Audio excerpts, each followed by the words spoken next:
जय हिंद। स्वागत है आपका न्यूज़ बिहार में।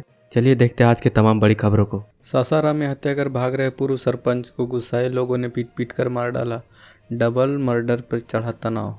आपसी विवाद में पूर्व सरपंच समेत 2 लोगों की हत्या कर दी गई। घटना मुसफ्फिल थाना क्षेत्र के जमुहार की है। 2 लोगों की हत्या के बाद हालात तनावपूर्ण है।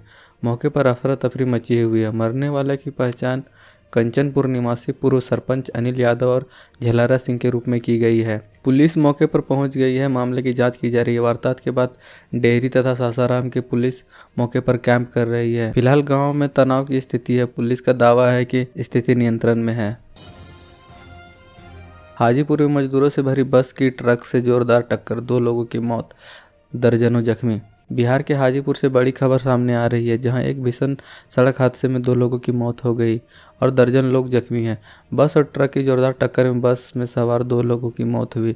घटना सदर थाना क्षेत्र के दिग्धी ओवरब्रिज की है। बस मजदूरों से भरी हुई थी जो छठ पूजा के लिए अपने घर जा रहे थे।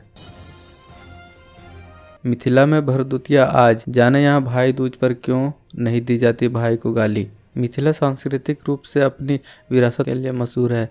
यहाँ की भरदुतिया भैया दूज में यह हमें देखने को मिलता है। पौराणिक मान्यता है कि इस दिन यमराज अपनी बहन यमुना के घर पर पहुँचे हैं और वहाँ भोजन कर प्रसन्न होते हैं। पौराणिक मान्यता में यमराज और यमुना के पिता भगवान सूर्य हैं। कहा गया है कि इस दिन जो भाई बहन के घर भोजन करेगा उसकी आयु बढ़ेगी तथा बहन का सुहाग बढ़ेगा। इस प्रकार भरदुतिया में अन्न भोजन करना प्रमुख है। यह सामान्यतः सभी संस्कृतियों में एक समान है। पटना में साफ सफाई के बाद अब गंगा घाटों पर लगने लगे बांस बल्ले। गंगा घाटों पर साफ सफाई का अधिकांश काम पूरा हो चुका है। पानी घटने और सफाई होने के बाद सीढ़ियों के जरिए आसानी से गंगा में स्नान हो सकता है। अब घाटों पर तेजी से बांस बल्ले लगने का काम शुरू हो चुका है। बुधवार को ज़्यादातर घाटों पर बांस बल्ले लगाए जाते रहे। इसके लिए व्रतियों का आम लोगों को निर्धारित क्षेत्र से आगे गंगा नदी में जाने से रोका जाएगा ताकि उनकी सुरक्षा सुनिश्चित की जा सके। डेंगू ने तोड़ा 6 साल का रिकॉर्ड। पटना में आंकड़ा पहुंचा 4,922, मिले 196 नए मरीज। पटना जिले में प्रतिदिन डेंगू का कहर बढ़ रहा है। बीते 10 दिन में जिले में 6 मरीजों की मौत इस बीमारी की वजह से हो चुकी है। इसमें 2 एनएमसीएच, 1 पीएमसीएच व 3 प्राइवेट मरीजों की मौत हुई। इस क्रम में पटना जिले में बुधवार को डेंगू के 196 नए मामले दर्ज किए गए। इसके साथ जिले में इस साल अब तक डेंगू की संख्या 4,922 हो गई है।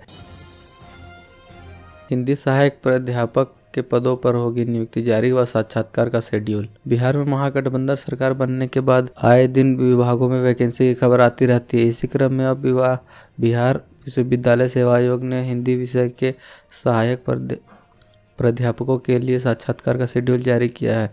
3 से 8 नवंबर के बीच साक्षात्कार आयोजित किए जाएंगे। साक्षात्कार के लिए औपबंधित रूप में कुल 777 अभ्यर्थी बुलाए जाएंगे। इस साक्षात्कार से सहायक प्राध्यापकों के 292 पदों को भरा जाएगा। साक्षात्कार के लिए सूची प्रसारित कर दी गई है। मोकामा और गोपालगंज सीट के लिए आरजेडी ने झोंकी पूरी ताकत, कैंपेन में उतरे सभी मंत्री।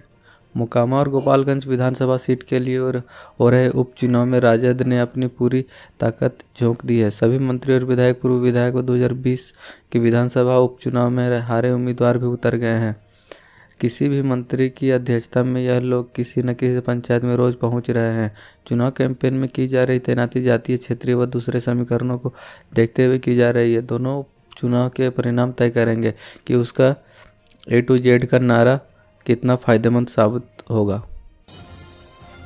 सीएम के निर्देश के बाद अब रजिस्ट्री ऑफिस में छुट्टी, चित्रगुप्त पूजा के लिए लिया गया ये फैसला। मुख्यमंत्री नीतीश कुमार के निर्देश के बाद गुरुवार को चित्रगुप्त पूजा के दिन राज्य के सभी निबंधन कार्यालयों में अवकाश रहेगा।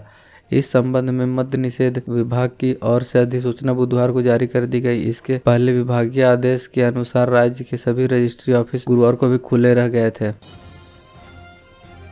पटना के गांधी मैदान में वर्ष 2013 में प्रधानमंत्री की हुंकार रैली में सीरियल ब्लास्ट करने वाले आतंकी इम्तियाज अंसारी और आलम को भागलपुर की जेल में बंद रखा गया है। पटना की एनआई कोर्ट में इम्तियाज समेत 4 आतंकियों को फांसी की सजा का ऐलान किया था।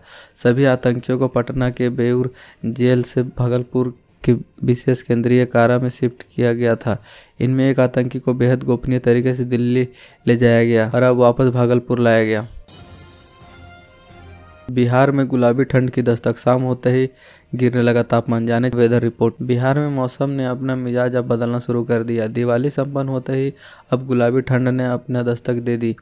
वही छठ पर्व का मौसम का मिजाज कैसा रहेगा, इसकी जानकारी भी अब पूर्वानुमान के रूप में सामने आ गई। मानसून की विदाई पूरी तरह से हो गई है। वहीं बंगाल की खाड़ी में उठे तूफान का असर दिवाली के भी दिन बिहार के कई हिस्सों में दिखा और तेज हवा व हल्की बारिश हुई, लेकिन अब लोग ठंड का स्वागत करने तैयार हैं। बिहार में भ्रष्टाचार पर वार, निबंधन कार्यालयों में तैनात डाटा एंट्री ऑपरेटर व एमटीएस हटेंगे। पटना राज्य के निबंधन कार्यालयों में भ्रष्टाचार से मुक्त कराने के लिए बुधवार को सरकार की ओर से सख्त कदम उठाया गया। पहला, प्रदेश के सभी निबंधन कार्यालयों में तैनात करीब 600 डाटा एंट्री ऑपरेटर ने मल्टी टास्किंग स्टाफ को हटाने का आदेश दिया। अब 1 नवंबर से इनकी जगह नए डाटा एंट्री ऑपरेटर और मल्टीटास्किंग स्टाफ को तैनात किया जाएगा। गोपालगंज में बाहरी लोगों के लिए कड़े निर्देश जारी, पालन नहीं करने पर हो सकती है गिरफ्तारी। बिहार उपचुनाव की तैयारी अब तेज कर दी गई। आगामी 3 नवंबर को प्रदेश की 2 सीटों पर मतदान होना है। इनमें एक सीट गोपालगंज का है, जहां राजद और भाजपा के उम्मीदवार आमने सामने हैं, जबकि बसपा और एआईएमआईएम के उम्मीदवार समेत कुल 9 प्रत्याशी मैदान में हैं। मतदान को लेकर प्रशासन की ओर से तैयारी की जा रही है। यहाँ जिले के बाहर के लोगों के लिए सख्त निर्देश जारी किए गए हैं।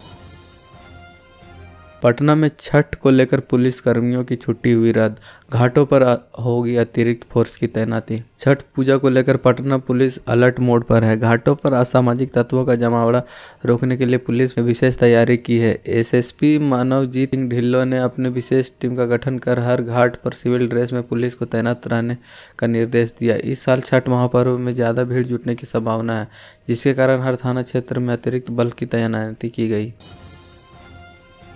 नशा मुक्त बिहार के लिए 6 नवंबर को दौड़ेगा पटना, विजेता को दिया जाएगा नगद इनाम। पटना में आगामी 6 नवंबर को नशा मुक्त बिहार दौड़ का आयोजन होने जा रहा है। बिहार सरकार के कला संस्कृति एवं युवा विभाग तथा बिहार राज्य खेल प्राधिकरण में तत्वावधान में पटना जिला में आयोजित होने वाले इस कार्यक्रम में पटना जिला के निवासी भाग ले सकते हैं। इस मैराथन दौड़ का आयोजन 2 श्रेणियों में बालक एवं बालिका दोनों वर्गों का एक साथ किया जाएगा। प्रथम श्रेणी में 16 वर्ष से कम उम्र के बालक एवं बालिका 5 किलोमीटर तथा द्वितीय श्रेणी 16 वर्ष के अधिक आयु वर्ग में महिला एवं पुरुष 10 किलोमीटर तक दौड़ेंगे।